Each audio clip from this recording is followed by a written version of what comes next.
In today's video, I'm going to teach you how to use Eventbrite.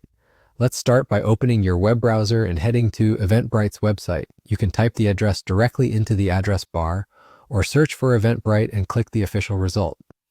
Make sure you're on the legitimate site before proceeding. A quick tip, using a modern browser and a stable internet connection helps the pages load smoothly and keeps everything responsive as you explore. Once you're on the home page, take a moment to get familiar with what you're seeing. Eventbrite is an online platform for planning and managing events, handling ticket sales, and tracking registrations all in one place.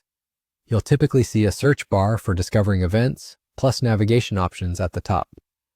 If you're here to host, the key area to look for is the Create option, usually located prominently at the top of the page. Click Create to begin setting up an event. This is the main starting point for organizers. When you select it, Eventbrite will guide you through a streamlined flow. You'll be prompted to provide essential details such as your event's name, date and time, and whether it's in person or online. You can also set up tickets, from free registration to paid tiers. You're not committing to anything just by opening this flow, so feel free to explore the fields and see what options are available. Before you click Create, it helps to have a few basics ready. A clear event title, a short description, a tentative schedule, and a sense of your ticketing approach.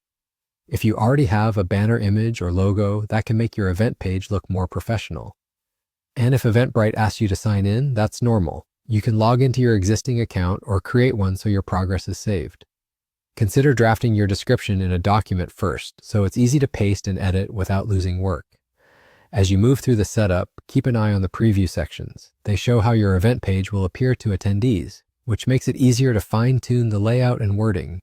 If you're not ready to publish, look for a save option so you can return later without losing changes. And that's it.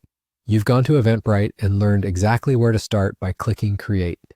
From here, Eventbrite's guided prompts will walk you the rest of the way. When you're done exploring or saving your draft, you're all set. Thanks for watching, and feel free to revisit these steps anytime you need a refresher.